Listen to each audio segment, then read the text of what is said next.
Salut à tous et bienvenue sur notre chaîne. Aujourd'hui, nous plongeons au cœur d'un récit biblique qui a traversé les âges, une histoire de foi, de courage et de protection divine à couper le souffle. Celle de Daniel dans la fosse aux lions. Accrochez-vous, car cette histoire est bien plus qu'un simple conte pour enfants. Elle renferme des leçons puissantes pour nos vies d'aujourd'hui. Imaginez la scène. Nous sommes à Babylone, un empire puissant et majestueux. Au milieu de cette cour royale, un homme se distingue par son intelligence et son intégrité exceptionnelle. Daniel. C'était un exilé hébreu, mais sa sagesse était telle que le roi Darius lui-même envisageait de le nommer à la tête de tout le royaume. Vous imaginez la position prestigieuse? Il était sur le point de devenir le numéro 2 de l'un des plus grands empires du monde.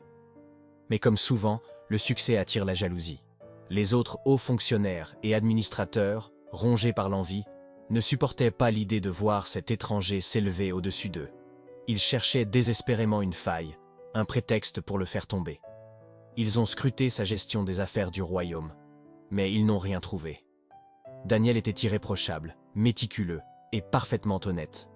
C'était frustrant pour eux. Alors, ils ont décidé de changer de tactique. S'ils ne pouvaient pas l'attaquer sur sa vie professionnelle, ils allaient s'en prendre à sa vie spirituelle. Ils connaissaient la dévotion inébranlable de Daniel envers son Dieu. C'était sa plus grande force, et ils allaient tenter d'en faire sa plus grande faiblesse. Leur plan était diabolique de simplicité. Ils se sont présentés devant le roi Darius avec une flatterie mielleuse. « Ô roi, puisses-tu vivre éternellement » ont-ils commencé. « Nous, tous les administrateurs du royaume, pensons que tu devrais promulguer un décret royal. Pendant les 30 prochains jours, que personne ne soit autorisé à prier un dieu ou un homme autre que toi, ô roi. Quiconque désobéira sera jeté dans la fosse aux lions. » Le roi, aveuglé par son ego et flatté par cette proposition qui semblait renforcer son autorité, n'a pas vu le piège. Il a signé le décret, le rendant irrévocable, comme le voulait la loi des Mèdes et des Perses. Le piège était maintenant en place, et Daniel était la cible. Maintenant, mettez-vous à la place de Daniel. Il apprend l'existence de cette nouvelle loi. Il sait que la désobéissance signifie une mort certaine et atroce. Que feriez-vous? Vous cacheriez-vous pour prier? Prierez-vous en silence dans votre cœur? Arrêteriez-vous de prier pendant 30 jours, juste pour laisser passer l'orage? Après tout, Dieu comprendrait, n'est-ce pas? Mais Daniel n'était pas un homme de compromis quand il s'agissait de sa foi. Que fait-il? Exactement ce qu'il faisait tous les jours. Il rentre chez lui. Il monte dans sa chambre à l'étage, dont les fenêtres sont ouvertes en direction de Jérusalem, sa patrie lointaine. Et là, 3 fois par jour, il se met à genoux, il prie, et il loue son Dieu. Il ne change rien à sa routine. Il ne se cache pas. Sa fidélité à Dieu était plus importante que sa propre vie. C'est un acte de courage et de foi absolument stupéfiant. Bien sûr, ses ennemis l'épiaient. C'est exactement ce qu'ils attendaient.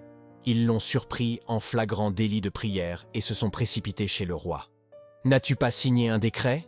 lui dirent-ils, feignant l'indignation. Le roi confirma. Alors, ils ont porté le coup de grâce. Eh bien, Daniel, l'un des exilés de Juda, ne tient aucun compte de toi, ô roi, ni de ton décret. Il fait ses prières 3 fois par jour. À cet instant, le roi Darius a compris. Il a compris qu'il avait été manipulé, que sa propre vanité avait été utilisée pour piéger l'homme le plus loyal de son royaume. La Bible nous dit qu'il fut profondément affligé. Il passa le reste de la journée à chercher un moyen de sauver Daniel, une faille juridique, n'importe quoi. Mais la loi était la loi. Même le roi ne pouvait l'annuler. À la tombée de la nuit, le cœur lourd, il a dû donner l'ordre. Daniel fut amené et jeté dans la fosse aux lions. Mais avant qu'on ne scelle la fosse avec une grosse pierre, le roi dit à Daniel des mots remplis d'un espoir tremblant. « Puisse ton Dieu, que tu sers avec tant de persévérance, te délivrer. » Imaginez la scène. Le silence de la nuit, rompu uniquement par les rugissements des bêtes affamées. Daniel, seul, dans l'obscurité, face à la mort. Et pendant ce temps, au palais, le roi Darius vit une nuit d'angoisse. Il jeûne, refuse tout divertissement et ne parvient pas à trouver le sommeil. Il est tourmenté par le sort de son ami et par sa propre impuissance. Enfin, l'aube se lève. Dès les premières lueurs du jour, le roi se précipite vers la fosse aux lions. D'une voix angoissée, il crie « Daniel, serviteur du Dieu vivant, ton Dieu que tu sers avec persévérance a-t-il pu te délivrer des lions? Un silence. Puis, une voix s'élève de la fosse. C'est la voix de Daniel, calme et sereine. Ô roi, puisses-tu vivre éternellement. Mon Dieu a envoyé son ange, et il a fermé la gueule des lions. Ils ne m'ont fait aucun mal, parce que j'ai été trouvé innocent devant lui, et devant toi non plus, ô roi, je n'ai commis aucune faute. La joie du roi est immense. Il ordonne qu'on remonte immédiatement Daniel de la fosse. On l'examine, et il n'a pas la moindre égratignure. Le miracle est total.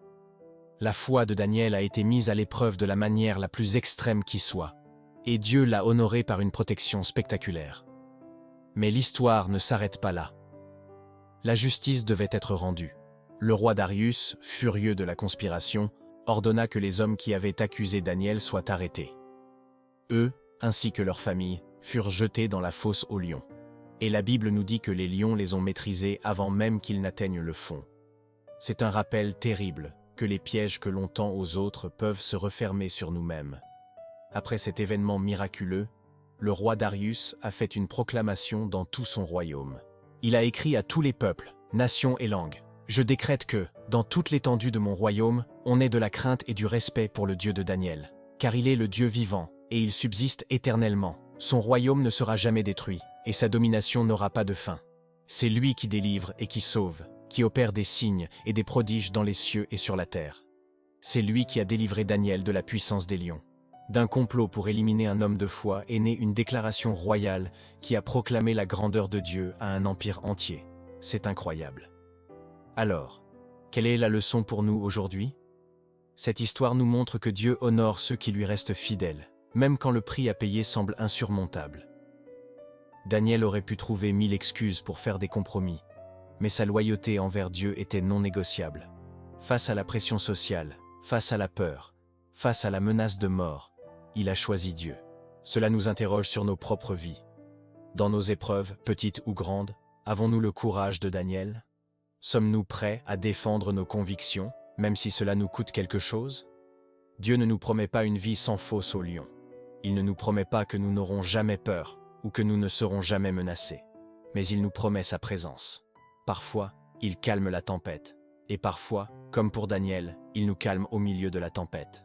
La fidélité de Daniel dans les petites choses, sa discipline de prière quotidienne, l'a préparé pour le plus grand test de sa vie. C'est un rappel puissant que notre force spirituelle se construit jour après jour dans la constance et la persévérance. Cette histoire est une source d'encouragement immense. Elle nous rappelle que peu importe la noirceur de la fosse dans laquelle nous nous trouvons, la lumière de Dieu peut y pénétrer. Sa puissance est plus grande que celle des lions les plus féroces et des empires les plus puissants. Merci d'avoir exploré avec nous ce récit extraordinaire. Si cette histoire vous a inspiré ou interpellé, n'hésitez pas à laisser un commentaire pour partager vos réflexions. Et si vous aimez ce genre de contenu, pensez à vous abonner à la chaîne et à activer la cloche pour ne rien manquer de nos prochaines vidéos. À très bientôt.